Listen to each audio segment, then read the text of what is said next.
ఇప్పుడే జీ5 app download చేయండి. చూడండి మీ ఫేవరెట్ టీవీ షోస్ ఎప్పుడైనా ఎక్కడైనా. గల్ఫ్ లో ఉన్న మా అమ్మ నుంచి మమ్మల్ని చూస్తున్నావని చెప్పి డబ్బులు సరిపోవట్లేదని ఎందుకు ఎక్స్ట్రా మనీ తీసుకుంటున్నావు చెప్పు. ఇంకా చాలా ఆపు, అంతకు మించి ఎక్కువ మాట్లాడుకో. అమ్మో అమ్మో అమ్మో, ఎన్ని అభాండాలు వేసావే.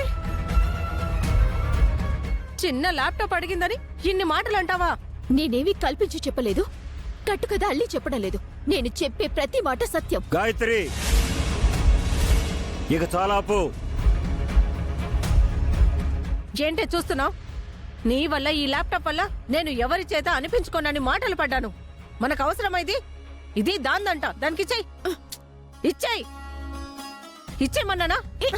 రమాప్రభా, ఇంకేం మాట్లాడదు మావయ్య. విన్నారుగా వీళ్ళ మాటలు. అమ్మ నాన్న లేకపోయినా కడుపులో పెట్టుకొని చూసుకున్నందుకు నాకు ఈ గతే పట్టాలి.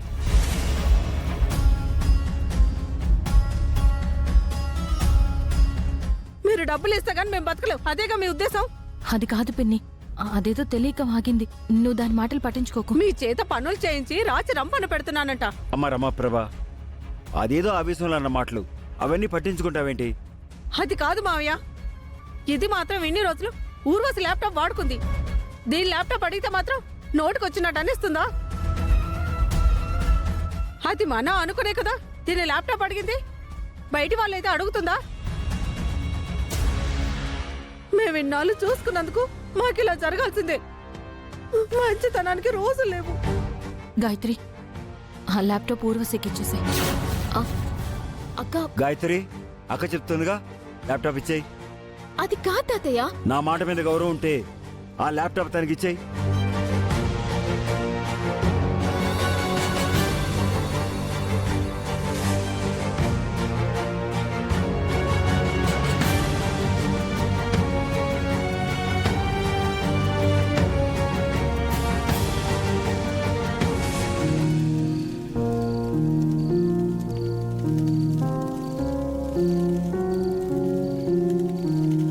గాయత్రి, అక్క, నువ్విప్పుడు ఇంతే వాళ్ళకి సపోర్ట్ చేస్తావు.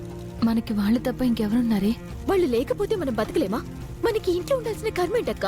బయట విడిగా ఉంటే ఇంతకంటే హాయిగా సంతోషంగా ఉంటాం. విడిగా ఉంటే సంతోషంగా ఉంటావా గాయత్రి? తాతయ్య, నువ్వు కూడా అక్కలాగే వాళ్ళ ముందు వాళ్ళ వైపే మాట్లాడతావు, తర్వాత వచ్చి నన్ను ఓదారుస్తూ ఉంటావు. ఎందుకంటే నేను చెప్తే వినేది, నా మాటను గౌరవించేది మీరే కదమ్మా. నీకు గౌరవం లేని చోట మన మాట విని వాళ్ళతో ఎందుకు ఉండటం? విడిగా ఉండొచ్చు కదా. మీ నాన్న లేడు, మీ అమ్మ ఎక్కడో దూరంగా ఉంది. అండలేని ఆడపిల్లల్ని ఈ సమాజం చూసే చూపు వేరుగా ఉంటుందమ్మా. ఆయన నువ్వు మాతో పాటు ఉంటావు కదా తాతయ్య. ముసలాడినమ్మా, ఎన్ని రోజులు బతుకుతానో, ఏ క్షణం పోతానో తెలీదు. అందుకనే మీరు వాళ్లతో ఉంటే ఒకరికొకరు తోడుగా ఉండొచ్చు.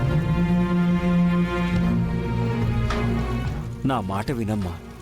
విడగొట్టే స్వార్థం పెద్ద పెద్ద రాజ్యాలనే పడగొట్టేశాయి. తాతయ్య చెప్పింది నిజమే కదా గాయత్రి. కొంచెం సర్దుకుపోతే సమస్యలేమీ ఉండవు. ఎల్లకాలం మీరిక్కడ ఉండరు కదమ్మా. మంచి సంబంధం చూసి పెళ్లి చేసేస్తే ఇక్కడి నుంచి మీరు మీ అత్తారింటికి వెళ్ళిపోతారు. జీ5 యాప్ డౌన్లోడ్ చేసి అన్ని ఎపిసోడ్స్ పూర్తి ఉచితంగా చూడండి.